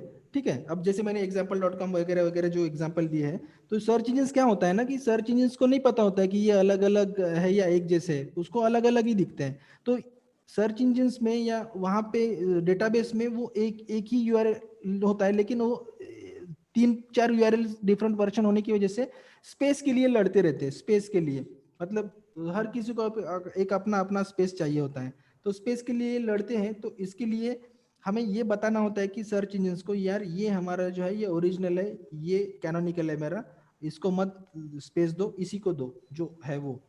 ठीक है, इसलिए आपको कैनोनिकल टैग को यूज करने के लिए सर्च इंजिन को बताना होता है कि ये मेरा फेवरेट है, ये मेरा प्रेफर्ड पेज है। ठीक है, आई थिंक आपको समझ में आ रहा है कि ये सब पॉइंट थोड़ा सा टेक्निकल हो रहा है। ठीक है, जो ऑर्डिनरी और एक्स्ट्रा ऑर्डिनरी में जो एसईओ में जो फर्क होता है ना, तो जो एक्स्ट्रा होता है ना तो वो ये है। ठीक है, तो थोड़ा सा पेशेंस रखो, पेशेंस से कुंडली मार के बैठो तो समझ में आएगा। ठीक है, तो मैं जितना सिंपलेस्ट हो सके उतने सिंपल लैंग्वेज में आपको बता रहा हूँ, वैसे देखा जाए तो उतना सिंपल होता नहीं है सब। ठीक है, ओके। जब आप अलग अलग पेजेस पर जैसे कैनोनिकल टैग्स लगाते हो तो उन सब में से किसी एक पेज को कैनोनिकल यानी कि प्रेफर्ड बताना होता है आपको सर्च इंजिन को, जैसे मैंने अभी बताया आपको। हाँ, ठीक है, और इन सारे पेजेस को जो रैंकिंग सिग्नल्स मिलते हैं, ठीक है, इन सारे पेजेस को जो रैंकिंग सिग्नल्स मिलते हैं, इसका क्या हुआ कि जो भी हम लोग कैनोनिकल किसी एक पेज को बना रहे हैं, ठीक है, डिफरेंट वर्जन्स हो सकते हैं अलग अलग। ठीक है, HTTPS, HTTP, www, इन सारे के सारे पेजेस को जो भी रैंकिंग सिग्नल मिलता है, जो हमारा कैनोनिकल पेज होता है ना उसको जाके मिलता है, कंबाइन करके जितना भी लिंक इक्विटी मिलता है, लिंक सिग्नल्स मिलता है, रैंकिंग सिग्नल्स मिलता है, तो वो कैनोनिकल को मिल जाता है। ठीक है, कैनोनिकल टैग आपकी पेज की लिंक इक्विटी और लिंक सिग्नल्स या लिंक जूस चाहे जो भी बोल लो आप, उसको कंबाइन करने का काम करता है कैनोनिकल टैग। ठीक है, तो ये सब होता है। अब जैसे अगर मैं, ठीक है, ये जो मैं थेरोटिकल कंसेप्ट नहीं समझा रहा हूँ, मैं अपने हिसाब से समझा रहा हूँ आपको, जो भी मेरे मन में आ रहा है उस हिसाब से, क्योंकि मुझे जो समझा है वो मैं आपको समझा रहा हूँ। थेरोटिकल लैंग्वेज से अगर मैं जा रहा हूँ तो यहाँ के कैनोनिकलाइजेशन को समझने के लिए थोड़ा सा आपको मेरे हिसाब से आप मेरी लैंग्वेज में समझो, थेरोटिकल में मैं नहीं समझाऊंगा आपको। ठीक है, तो कैनोनिकल टैग जो होता है ना, एक हिंट होता है, ठीक है, इंस्ट्रक्शंस नहीं होता, हिंट होता है। इंस्ट्रक्शन नहीं दे रहे हैं हम लोग गूगल के सर्च इंजन को, एक हिंट दे रहे हैं, ठीक है। और कैनोनिकल टैग 301 रीडायरेक्ट से डिफरेंट होता है, सबसे मेन जरूरी बात यह है, ठीक है। कैनोनिकल टैग 301 रीडायरेक्ट से डिफरेंट होता है, ठीक है। अभी जस्ट अ मिनट, थोड़ा सा पानी पी लेता हूं मैं।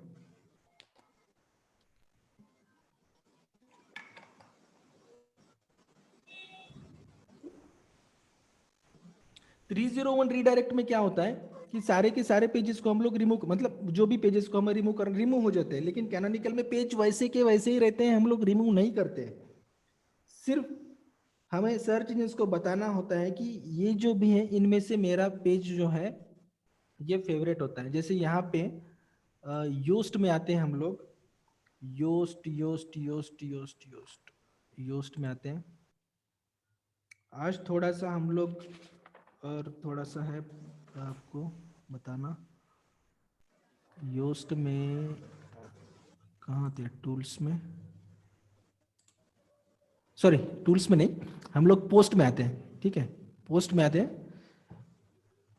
पोस्ट में अब हमको बताना कैसे होता है कि ये मेरा कैनोनिकल टैग है या ये है। जैसे मैं यहाँ पे 2-3 ब्लॉग हैं, तो यहाँ पे मैं किसी भी एक ब्लॉग को अलग करता हूँ।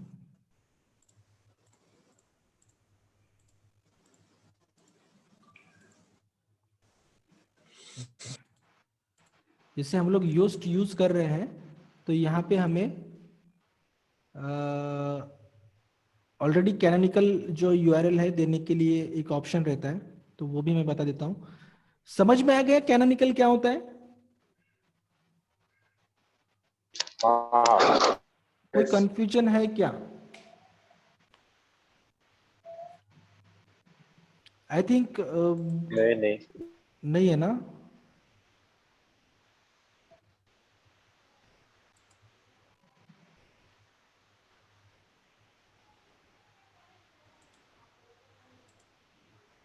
मेरा थोड़ा सा इंटरनेट स्लो है आज, पता नहीं क्या प्रॉब्लम है।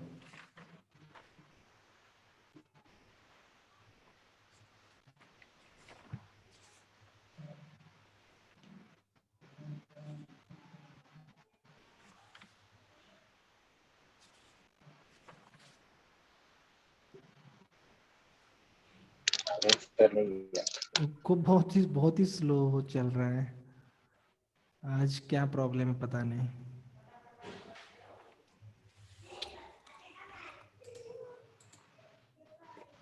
इतना तो नहीं होना चाहिए।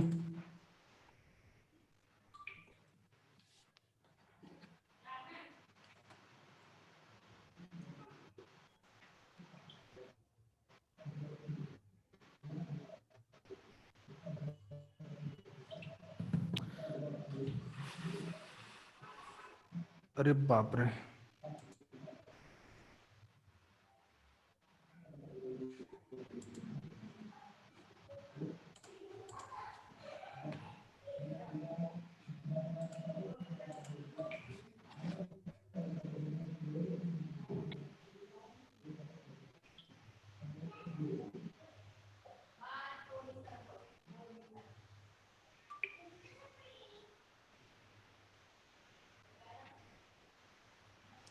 हाँ कुछ नेटवर्क इशू आ रहा है, तो इसको हम लोग यहीं पे स्टॉप करते हैं क्या?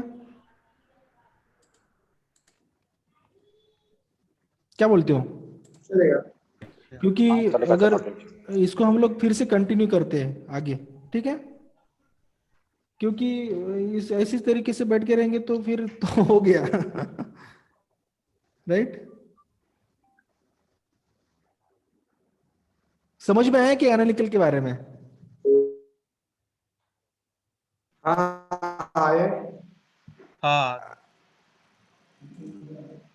ओके ओके, ठीक है, इसको स्टॉप कर देते हैं, इंटरनेट का थोड़ा इशू चल रहा है, ठीक है? ठीक है। आपकी आवाज भी मुझे नहीं आ रही है प्रॉपरली, मेरी तरफ से नेटवर्क इशू चल रहा है शायद। ठीक है, ओके ओके ओके देन मैं यहीं पे स्टॉप हो जाता ओके हूँ. सर. ओके ओके ओके चलो चलो ओके. ठीक है. Okay bye bye okay sir. Bye.